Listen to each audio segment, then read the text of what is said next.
La parole de Dieu a une très très grande importance parce que Am- même les scientifiques sont d'accord avec le fait que la parole porte en elle les vibrations.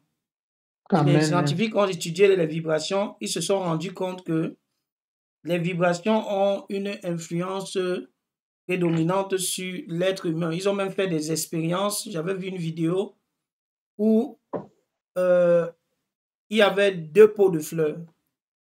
Il y avait un pot de fleurs sur lequel on disait des paroles positives, avec calme, avec pacificité. Et un autre pot de fleurs où on disait des paroles négatives, on insultait la fleur, on manquait de respect à la fleur, on disait, bien qu'on versait de l'eau, hein, on versait de l'eau, on entretenait sur le plan physique, mais on déversait les paroles négatives sur la fleur.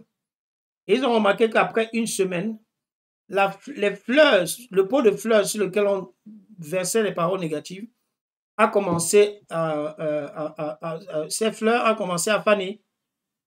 Par contre, le pot de fleurs sur lequel on disait des paroles positives, ce pot de fleurs a jailli en termes de beauté et aucune fleur ne tombait. Donc, ils se sont rendus compte que les paroles sont extrêmement puissantes parce qu'elles portent en elles des vibrations que apparemment la nature écoute. Et vous allez donc comprendre pourquoi. Lorsque Jésus-Christ parlait, il parlait à la nature comme si cette nature-là était en fait des êtres qui comprenaient. Parce qu'en réalité, la nature comprend le message. C'est juste que la nature ne comprend pas les messages comme nous. La nature comprend les émotions derrière les messages. Parce que quand tu dis quelque chose, tu le dis avec une émotion, tu le dis avec un sentiment, tu le dis avec une certaine pensée. Et ces émotions et ces pensées-là, la nature comprend cela. La nature comprend nos émotions, la nature comprend nos intentions, la nature comprend nos pensées. Alléluia. Voilà pourquoi, justement, aujourd'hui, nous allons échanger sur le message que Pasteur Chris a partagé au sujet de la prière. Vous allez donc découvrir un aspect assez pertinent au sujet de la prière et qui va justement démontrer que la parole de Dieu est importante. Donc, quand on fait des réunions comme ça, il y a plusieurs avantages. Il y a l'avantage quand tu suis en direct, il y a l'avantage quand tu suis en différé. Mais je peux vous rassurer que ceux qui suivent en direct ont souvent plus d'avantages que ceux qui suivent en différé. D'accord. Le message d'aujourd'hui, moi, j'intitule ça Prolonger les jours de Christ. Prolonger les jours de Christ. Et donc, Pasteur Guy a expliqué que nous prions tous les jours, ça c'est clair. On prie toutes les semaines. Mais ce mois de juin, particulièrement, dit-il, est un mois qui a été mis à part de façon spéciale. C'est un mois de concentration, c'est un mois de feu spirituel, c'est un mois pour manifester les desseins de Dieu dans notre génération. C'est un mois pour manifester quoi? Les desseins de Dieu dans notre génération. Donc, il y a des choses que le Seigneur veut faire dans notre génération et je peux vous garantir que c'est à travers nos prières que ça va se passer. Et donc, si tu pries, non seulement tu auras le bénéfice de pouvoir bénéficier de ce dessein de Dieu, mais aussi de pouvoir en faire bénéficier aux autres, et particulièrement à ta famille. Parce que la Bible dit, moi et ma famille, nous servirons le Seigneur. Donc, il y a certaines prières que lorsque tu fais, non seulement tu bénéficies, mais tu fais bénéficier aussi à ta famille, tes descendants, tes cousins, tes cousines, tes oncles, tes tantes. Le premier point donc, on va intituler ça, les œuvres de Christ continuent en nous. Les œuvres de Christ continuent en nous. Donc, on va s'inspirer de Jean 14, versets 12 à 14.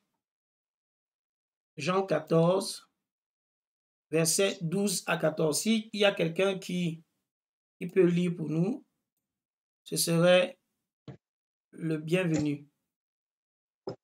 Jean 14, du verset 12 à 14.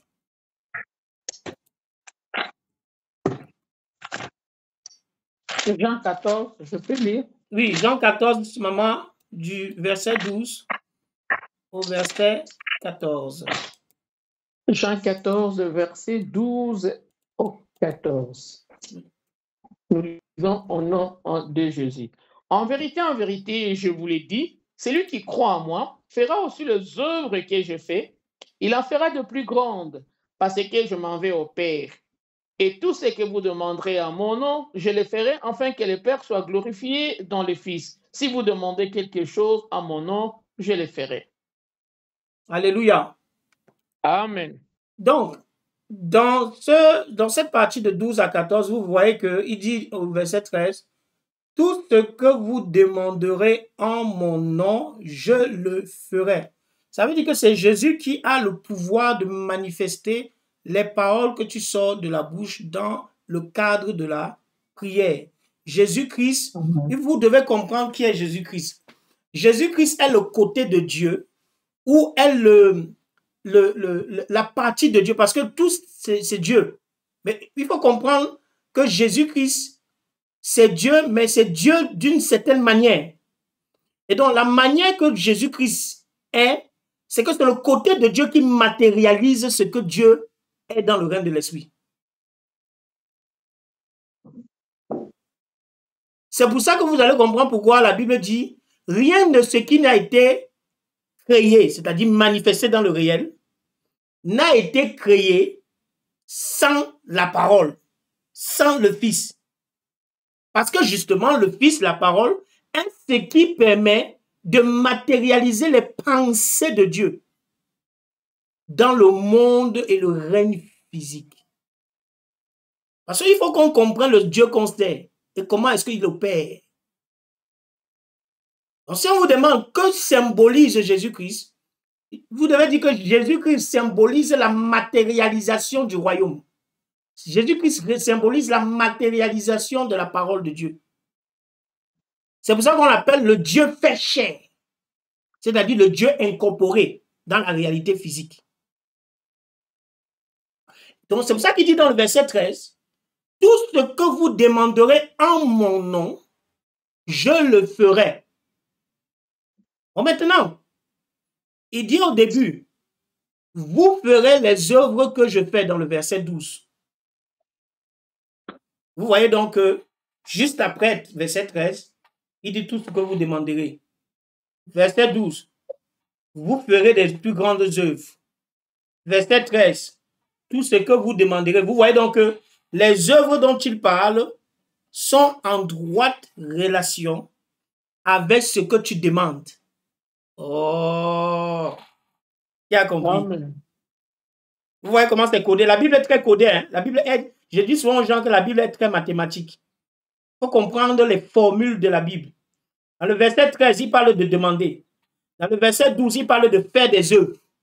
Vous voyez donc que faire les œuvres de Jésus-Christ ou encore prolonger les œuvres de Jésus-Christ dépend du verset 13 qui est ce que tu vas demander. Donc pourquoi est-ce qu'on doit prier? Si on pourrait te demander dehors, pourquoi est-ce qu'on doit prier? Pourquoi c'est nécessaire de prier? Vous répondrez qu'à travers la prière, nous avons l'autorité et la capacité de faire les œuvres de Jésus et d'en faire même plus que de plus grandes. La prière est le moyen par lequel tu fais les œuvres de Jésus. Donc, c'est pour ça justement que le verset 13 nous fait comprendre. Il dit « en mon nom ». Donc, vous êtes le prolongement des œuvres de Jésus à travers vos prières. Je répète, vous êtes le prolongement des œuvres de Jésus à travers la prière. Donc, celui qui prie, en fait, c'est comme si c'est Jésus-Christ qui priait à travers lui. C'est pour ça qu'il dit oh, tout ce que vous demandez en mon nom. Donc, quand tu pries, tu dois avoir en conscience que c'est comme si c'est Jésus qui priait au travers de toi. Tu dois avoir cette confiance totale. Et c'est cette confiance totale qui te donnera l'assurance et l'autorité pendant que tu parleras. Alléluia. Donc, parce que lui dit, il ne s'agit pas seulement d'imiter Christ, mais de continuer son ministère ici sur terre. Parce qu'il dit, par nos prières, nos actes de foi, nous prolongeons ces jours. Vous voyez comment Pasteur qui s'exprime. Il dit, par nos prières et nos actes de foi, nous prolongeons ces jours. Nous sommes dans son corps, nous sommes ses mains, nous sommes sa voix, nous sommes ses pieds. Parce que justement, quand tu pries, imagine par exemple ton enfant est malade. Quand tu vas prier, tu vas étendre la main sur ton enfant. La main qui touche ton enfant, là, oui, certes, c'est ta main. Mais en réalité, dans le règne de l'esprit, parce que tu pries au nom de Jésus-Christ, c'est-à-dire en représentant Jésus-Christ, ta main, en réalité, devient la main de Jésus. Lorsque tu entres dans un bureau, tu dis, Seigneur, tu dis au nom puissant de Jésus-Christ, Père, je te remercie parce que je te représente dans ce bureau. Ton corps, c'est comme si c'est Jésus-Christ qui était dans ce lieu-là, à ta place. Donc, par la prière, nous avons cette capacité surnaturelle de représenter Dieu à travers notre corps. Chaque fois que tu pries, tu te mutes en représentant de Dieu. Tu es déjà de facto, en tant que chrétien, représentant de Dieu. Mais quand tu pries, tu matérialises encore plus cette réalité. Alléluia. Deuxième point. Une prophétie accomplie. Et ça, on va voir ça dans Ésaïe 53. Parce que dit, le prophète Ésaïe, des siècles avant la venue de Jésus, a décrit avec précision le sacrifice du Messie. Il avait dit qu'il devait être méprisé, rejeté, blessé pour nos fautes. Mais la prophétie ne s'arrête pas à la croix. Pourquoi? Parce qu'il est dit qu'après avoir donné sa vie, il verra sa postérité, il prolongera ses jours. Alléluia. Il verra sa postérité et il accomplira et il prolongera ses jours. J'aimerais qu'on essaie de voir un peu ce passage de manière concrète. Donc, si on voit dans Ésaïe 53, verset 10. Ésaïe 53, verset 10. Je préfère que vous voyez ça vous-même dans le passage. Ésaïe 53, au verset 10.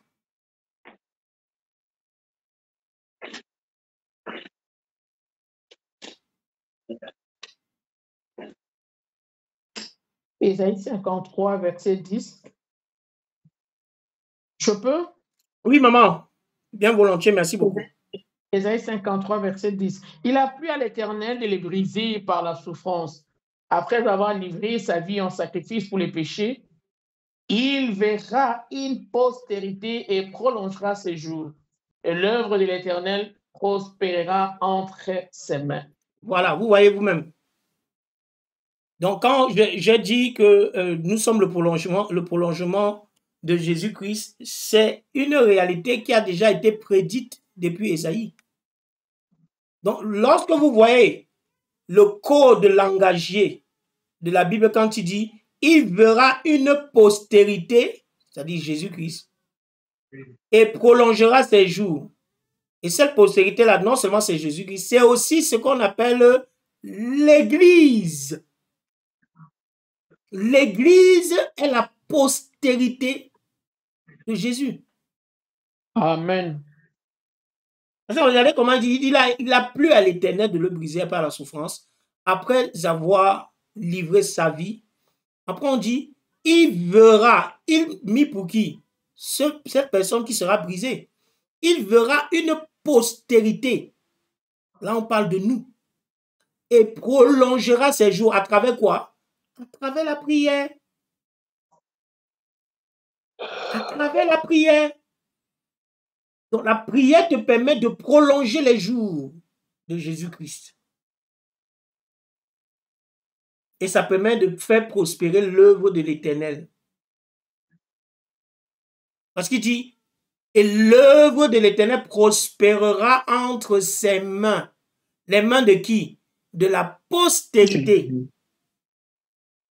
Donc nous, la postérité de Jésus, on a cet attribut, ce talent naturel, cet appel de faire prospérer l'œuvre de l'Éternel. Si vous voulez voir l'œuvre de l'Éternel dans votre vie personnelle, vous devez prier. Si vous voulez voir l'œuvre de l'Éternel dans la vie de votre famille, vous devez prier. Si vous voulez voir l'œuvre de l'Éternel dans votre quartier, vous devez prier. Dans votre ville, vous devez prier. Donc, grâce à la prière, on invoque les œuvres de l'Éternel. Troisième point, Église, instrument de la gloire de Dieu. Nous allons donc regarder ça dans 2 Corinthiens 4, 6 à 7. 2 Corinthiens 4, 6 à 7. Je répète, l'Église, instrument de la gloire de Dieu. 2 Corinthiens 4, versets 6 à 7. Je peux lire? Oui, merci. Car Dieu qui a dit la lumière brillera du sein des ténèbres a fait briller la lumière dans nos cœurs pour faire resplendir la connaissance de la gloire et Dieu sur la face du Christ. Nous portons ce trésor dans des vases de terre afin que cette grande puissance soit attribuée à Dieu et non pas à nous. Vous avez vu? Et parce qu'il dit, Dieu a fait briller sa lumière dans nos cœurs pour que nous répandions la connaissance de sa gloire. C'est ce que, par exemple, moi, je suis en train de faire en ce moment. Je suis en train de répandre la connaissance de la gloire de Dieu. C'est aussi ton appel, toi qui me suis. Tu as l'appel de répandre la connaissance. Tu ne dois pas conserver la connaissance de ton Dieu seul. Tu dois partager cela. Il y a tellement de témoignages actuellement, vous ne pouvez pas imaginer, concernant l'œuvre de Dieu et l'œuvre de sa connaissance à travers ma humble personne. Des gens sont en train de connaître beaucoup de choses et Dieu m'utilise beaucoup pour ça. Quand vous vous consacrez vraiment pour le Seigneur, Dieu vous utilise, mes frères et sœurs. Il vous utilise. Et j'aime bien ce passage parce qu'il insiste sur la connaissance de sa gloire. Il y a des gens qui servent Dieu mais ne connaissent pas le Dieu qu'ils servent. Et donc, quand tu le sers sincèrement et sérieusement, il te donne la grâce d'avoir des connaissances salvatrices. Parce que ce n'est pas des connaissances pour connaître, c'est des connaissances pragmatiques. C'est des connaissances que tu peux appliquer à n'importe quel problème auquel tu fais face, que tu rencontres. Et parce qu'il dit, et où est cette gloire? La Bible dit dans des vases de terre, comme on vient de lire. Verset 7, nous portons ce trésor dans des vases de terre. C'est-à-dire dans nos corps limités, imparfaits. Donc Dieu a déposé dans nos corps limités une puissance surnaturelle. Et c'est cette puissance surnaturelle que la Bible appelle le trésor. Parce qu'il dit, nous portons ce trésor, cette puissance surnaturelle au verset 7 de 2 Corinthiens 4. Pourquoi?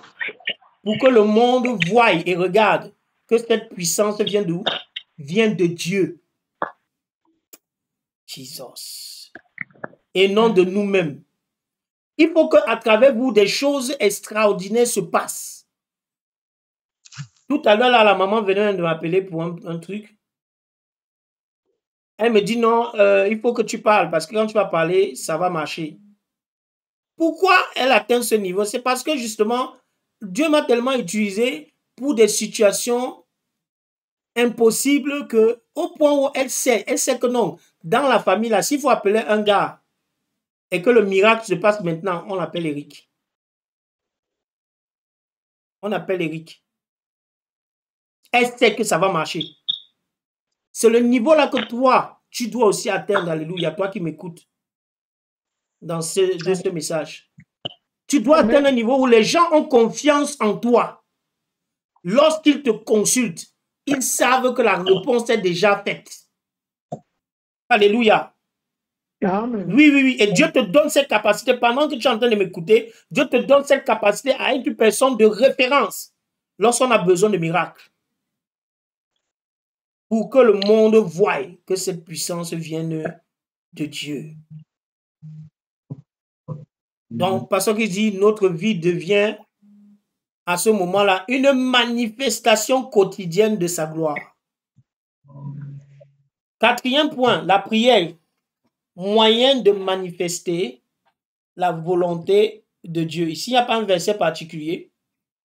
Parce qu'il dit, la prière n'est pas simplement un outil pour satisfaire nos besoins personnels. C'est notre moyen d'agir dans le monde spirituel. C'est à travers cela que nous faisons avancer le royaume. Tout ce que nous avons toujours voulu dans la volonté de Dieu est déjà prévu. C'est ce que Pasteur Chris dit. Et c'est une réalité. Tout ce que nous voulons dans la volonté de Dieu a déjà été prévu. Il y a rien. C'est pour ça que quelque part on dit il n'y a rien de nouveau sous le soleil. En réalité, nous demandons des choses qui existent déjà. Mais c'est juste que il faut la puissance pour manifester ces choses dans le visible. Lorsque tu dis au nom de Jésus, je suis un milliardaire, je serai un milliardaire, ça ne va pas se passer en un jour. Il y aura des phénomènes qui doivent se passer étape par étape. Et ce sera comme une sorte d'école de la vie. Mais en réalité, toutes ces choses ont déjà été réalisées dans le règne de l'esprit. Alléluia. Cinquième point. Le nom de Jésus-Christ, clé de l'autorité. Le nom de Jésus-Christ, clé de l'autorité. Donc, on va voir Jean 14, 13 à 14. Jean 14, 13 à 14. Jean 14, 13 à 14. Et je lis la parole. Amen. Si vous demandez quelque chose en mon nom, je le ferai.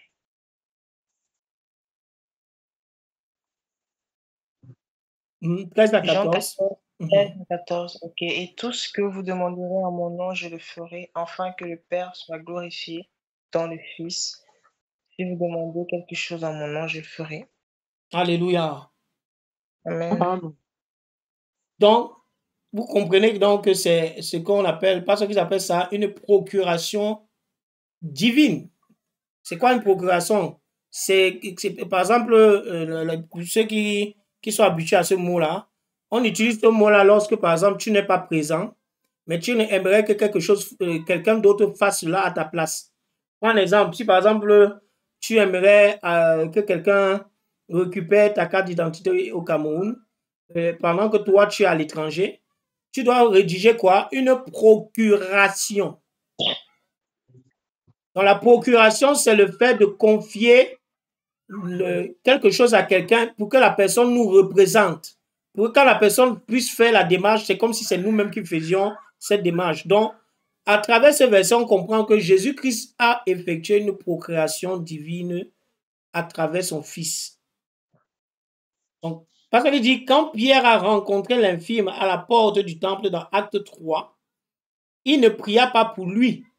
Il a juste dit, au nom de Jésus-Christ de Nazareth, lève-toi et marche. Donc, Pierre, quand il disait, lève-toi les marches, le fait de dire au nom de Jésus-Christ, il voulait faire croire, comprendre à la personne que je suis là par procuration. J'ai été envoyé par Jésus-Christ de te demander de te lever.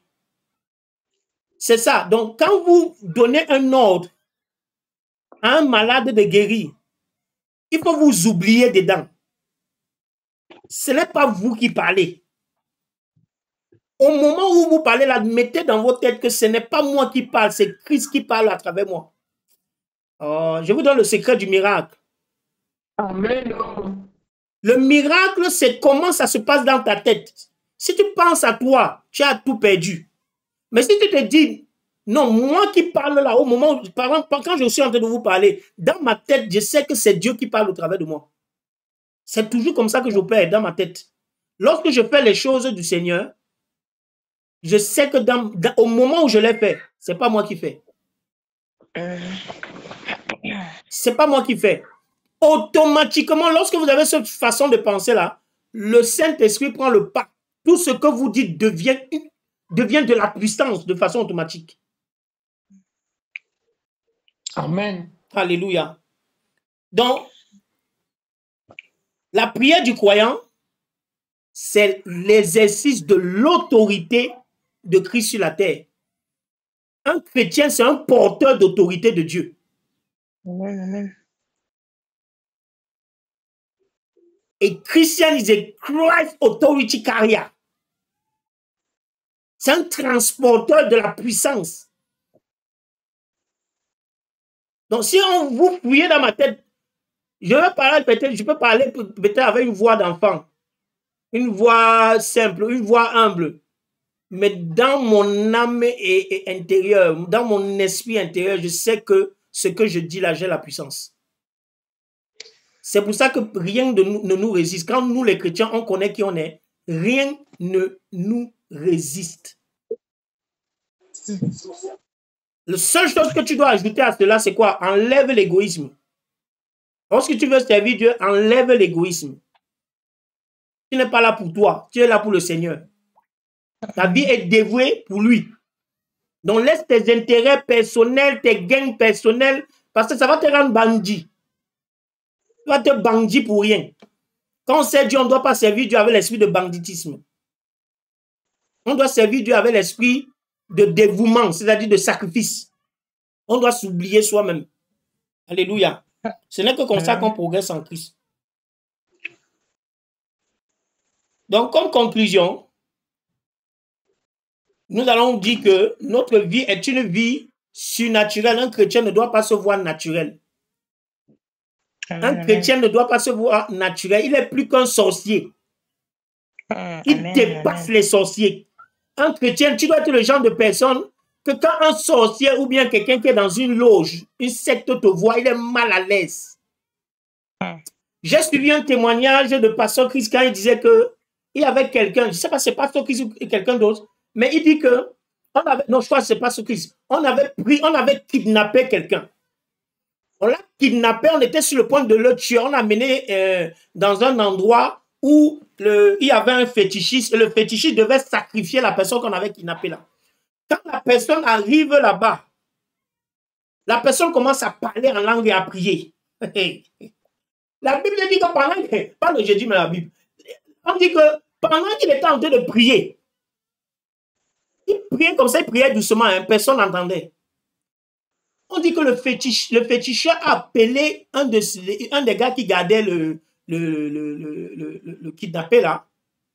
Le féticheur lui dit, il y a quelqu'un qui est en train de bloquer ce que je suis en train de faire là maintenant parce qu'il est en train de faire les rites.